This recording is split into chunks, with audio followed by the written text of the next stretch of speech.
Hello les amis et bienvenue dans cette toute nouvelle pause végétale. J'espère que vous allez bien, que vous êtes en forme.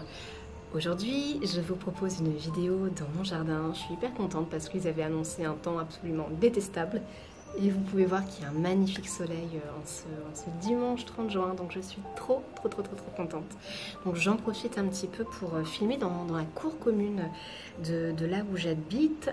Je voudrais vous montrer un petit peu comment je vais m'occuper de mon pauvre Syngonium albo variegata qui se casse la figure, qui est trop à l'étroit dans son pot, qui a un pot maintenant beaucoup trop petit pour sa taille, il a besoin d'être tuturé. Enfin vous voyez, c'est un petit peu un massacre, le pauvre, et j'adore cette plante, donc il est hors de question qu'il reste dans cet état.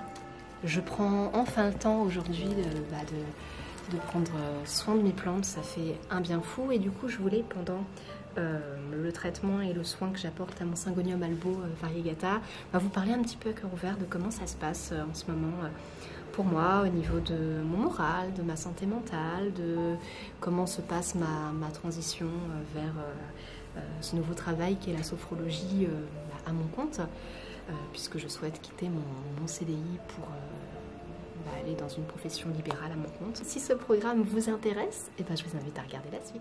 Allez, on commence, c'est parti. Puis vous avez le petit fripon, je ne sais pas si vous pouvez l'apercevoir ici, qui est juste derrière moi, qui regarde un petit peu ce que je fais. Allez, on y va.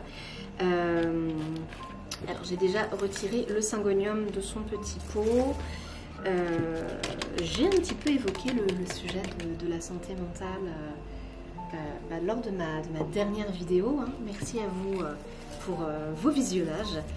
Et c'est vrai que j'ai une certaine, alors c'est pas de la démotivation, mais j'ai une baisse d'énergie par rapport à beaucoup de choses. Par rapport à mon emploi, puisque je suis encore en CDI. Excusez-moi, il y a une petite bête qui me tourne autour de l'œil. Je suis encore en CDI, je suis en train de créer mon auto-entreprise, puisque je suis en train de devenir un sophrologue à mon compte. Je vous proposerai aussi, dès que mon cabinet sera prêt, les massages, les soins visage, voilà, tout ce que je faisais finalement en institut de beauté. Je le ferai à mon compte dans mon futur cabinet, j'ai hâte. Et il est vrai que j'ai... alors c'est pas une baisse de motivation... Enfin si, j'ai une baisse de motivation par rapport à mon boulot parce que... moi je suis esthéticienne à Paris, je vous dirai pas où exactement, le but c'est pas du tout de taper sur là où je travaille parce que j'ai des employeurs qui sont charmants au demeurant, qui sont respectueux, qui sont gentils, il n'y a aucun problème, mais c'est vrai que c'est un travail qui est de plus en plus difficile, il y a de plus en plus d'exigences, on nous demande toujours plus physiquement, moi je ne tiens plus. Et combien d'esthéticiennes je connais qui veulent arrêter le métier parce que c'est beaucoup trop dur. On nous réduit nos temps de prestation, il faut toujours aller plus vite. Et c'est, au bout d'un moment, c'est pas jouable en fait, c'est absolument pas gérable. Et si vous me suivez depuis longtemps, vous m'avez déjà certainement entendu dire que l'été, c'est pour moi la pire période, alors que c'est ma période favorite en termes de saison. J'adore l'été. Mais pour moi, c'est devenu un cauchemar parce que au niveau du travail, c'est pas qu'il y a trop de boulot parce qu'il n'y a jamais trop de boulot, mais c'est dans des conditions qui sont devenues déplorables. Et je suis quelqu'un qui me donne à fond dans mon métier. Vous me voyez toujours souriante, toujours avenante, toujours avec la pêche. Je suis comme ça à mon travail en permanence. C'est d'ailleurs quelque chose que mes clientes soulignent. Je suis en train d'enlever les petits crochets et l'ancien petit cutter. Et donc j'ai énormément de clientèle. Finalement, moi, ça fonctionne bien pour moi dans cet institut où je bosse. Mais pour aucune reconnaissance, et on souligne même certains manquements parce qu'en fait je n'ai pas le temps. Et ça commence vraiment, ça fait déjà très longtemps que ça me pèse, mais ça me pèse encore plus parce qu'en fait je réclame moi plus de temps pour faire les tâches à côté des prestations parce qu'on gère tout dans mon institut. Et on ne veut pas nous donner ce temps pour prendre soin de l'institut. Du coup, on travaille ouais, dans des conditions qui ne sont pas forcément très agréables. On fait de notre mieux, au détriment de notre santé. Et on vient encore nous dire en fait qu'on ne fait pas assez. Et j'ai l'impression que c'est dans beaucoup de travail comme ça. Mais en fait, au bout d'un moment, ça devient du délire. Et moi, je pense que voilà, je peux plus continuer comme ça. Surtout que à côté, je suis en train de créer mon entreprise. Et en fait, je travaille tous les jours à chaque fois que je suis en repos. En fait, je travaille. Et du coup, je commence à avoir je sais pas du tout comment je vais le mettre, mon syngonium, mais bon, je vais y arriver. Je suis en train de m'épuiser physiquement parce que le métier est trop dur. J'ai des journées où c'est tellement dur qu'à la fin de la journée, je peux à peine marcher. Hein, parce que c'est ça, hein, le métier d'esthétique, c'est prodiguer des massages tout le temps, des soins tout le temps, des épilations, être présente, être à l'heure, être toujours souriante, toujours serviable, ça, il n'y a pas de souci. Mais niveau physique, il n'y a rien, on ne peut pas souffler entre deux prestations, minceur. Et en fait, c'est horrible. C'est un métier qui, moi, en fait, c'est terrible parce que je suis une passionnée de mon travail. Mais je ne le recommanderais pas parce que dans des conditions pareilles, ça devient horrible. Et c'est quand même fou d'être une passionnée par son boulot, mais d'être au point où on est dégoûté et on ne veut plus travailler pour quelqu'un. Moi, je trouve que c'est quand même vraiment très problématique. Donc voilà, il y a ça. Et puis il y a le fait que je travaille tous les week-ends. Et pour mon compte, et j'en suis très heureuse, mais du coup je m'épuise énormément. Ça va être beaucoup mieux les amis, beaucoup mieux. J'espère que vous arrivez à voir, parce qu'avec le soleil pour moi c'est difficile de voir le retour écran. Il va se sentir beaucoup mieux ce pauvre syngonium. Ça va être bien mieux. Là il faut que je l'attache au tuteur, faut que...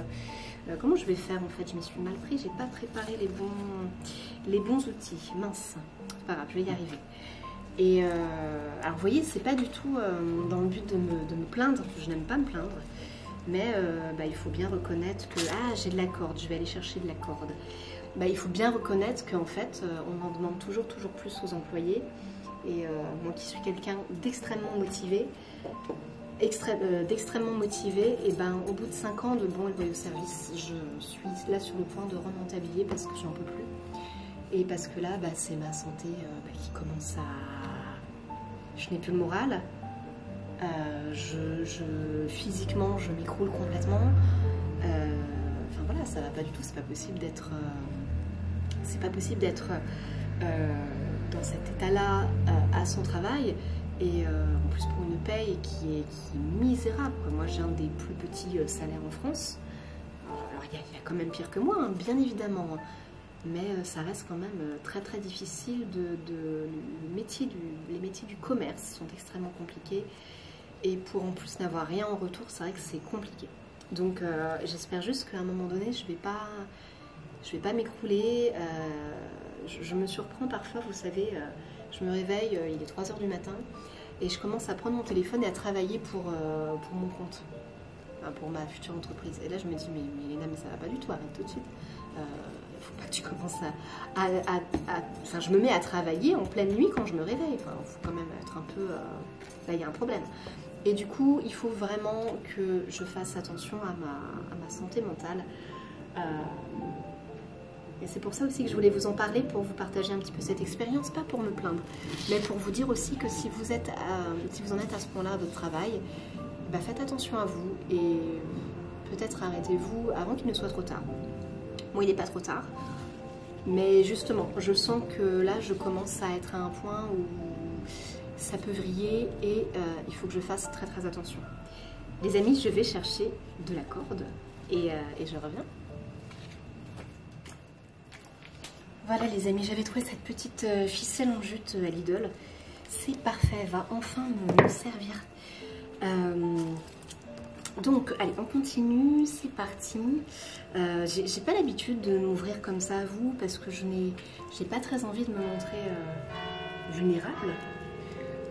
Et à la fois, c'est un petit peu comme ça que je vis les choses en ce moment. Je suis extrêmement tendue, extrêmement stressée. Et là, ça me fait beaucoup de bien d'ailleurs de enfin m'occuper de mes plantes parce que je les délaisse complètement, comme je vous l'avais expliqué dans la vidéo précédente. Et ça fait beaucoup de bien de faire un petit peu de jardinage et d'être loin du stress du travail à Paris. Et vraiment, vous savez, je suis dans l'angoisse de quitter mon travail pour me mettre à mon compte. Hein. C'est quelque chose que je n'ai évidemment jamais fait. Et c'est vrai que mine de rien, ce n'est pas évident de passer d'un statut à un autre. Il y a cette peur de ne pas y arriver, même si je vais tout faire pour y arriver, bien sûr, et que je suis une énorme travailleuse. Mais voilà, il y a toujours ce côté où ouais, je vais me mettre à mon compte. Est-ce que j'en suis capable? Est-ce que je vais m'en sortir? C'est un petit peu trop court ce que j'ai fait. Est-ce que j'en suis capable? Est-ce que je vais m'en sortir? Est-ce que je vais pouvoir quitter mon travail et pas être pris en otage? Parce que ça, c'est quelque chose qui me fait extrêmement peur. Donc j'espère que voilà, le jour où je voudrais partir, ils seront à l'écoute. On verra bien. Et puis, bien sûr, il y a la chaîne YouTube aussi. C'est-à-dire que moi, j'ai toujours un énorme plaisir à vous tourner les vidéos. Et à la fois, c'est pareil. J'ai eu aussi une petite baisse de morale. D'ailleurs, j'en ai discuté avec Thibaut de la chaîne Plant Lover FR et je le remercie. Merci Thibaut de ton écoute. C'était adorable. C'était un chouette échange. Et c'est vraiment pas au niveau de ma chaîne YouTube, c'est pas les idées qui manquent. Parce que des idées, j'en ai 1000. C'est plus l'énergie et plus le temps de me dire quand est-ce que je peux filmer parce que je travaille tellement qu'à un moment donné, là j'ai un peu délaissé la chaîne, parce qu'il fallait que je travaille mon auto-entreprise sur mes week-ends. Donc forcément la chaîne, j'ai pris la décision de mettre la chaîne un petit peu de côté parce que pas trop le choix en fait. Mais du coup c'est vrai que c'est pas forcément évident. Ça va être très très très joli là ce que je suis en train de faire, je pense. Ça va être beaucoup mieux pour ce syngonium là. Je sais pas ce que vous en pensez à l'écran, mais ça va être bien mieux. Et je me rends compte aussi également, et ça je ne pensais pas l'avoir parce que je l'ai pas dans d'autres trucs de ma vie. Mais je me rends compte que pour ma chaîne YouTube, j'ai un petit syndrome de l'imposteur en fait. Ça j'en ai un peu parlé à Thibaut. C'est-à-dire que le fait est que comme je ne travaille pas dans les plantes en fait, je m'estime toujours et encore grande débutante alors que ça fait quand même quelques années. J'ai toujours l'impression j'ai toujours cette sensation de me dire qu'en fait, j'apporte rien et que ce que je raconte n'est peut-être pas très intéressant.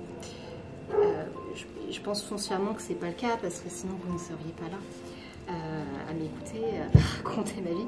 Mais j'ai toujours ce sentiment de me dire moi j'ai rien à apporter parce que je ne suis pas une professionnelle des plantes. Alors à part un peu de divertissement, est-ce que j'apporte vraiment une plus-value? Est-ce que finalement j'ai ma place? Et je connais la réponse parce que si un autre youtubeur plante, un autre youtubeur même d'autres choses me dirait ça, je lui répondrais qu'il a sa place et que tout le monde a sa place sur YouTube. Mais voilà, c'est un questionnement de moi à moi-même et je sais que c'est pas forcément évident et il faudra que j'arrive à me défaire de ces questionnements parce que voilà, c'est un peu dommage. C'est un peu dommage. Ça m'empêche pas d'avancer, de faire mes trucs, mais c'est vrai que parfois je ne peux m'empêcher de me dire ouais, est-ce que vraiment ce que je fais c'est pertinent, est-ce que c'est intéressant? Je ne sais pas.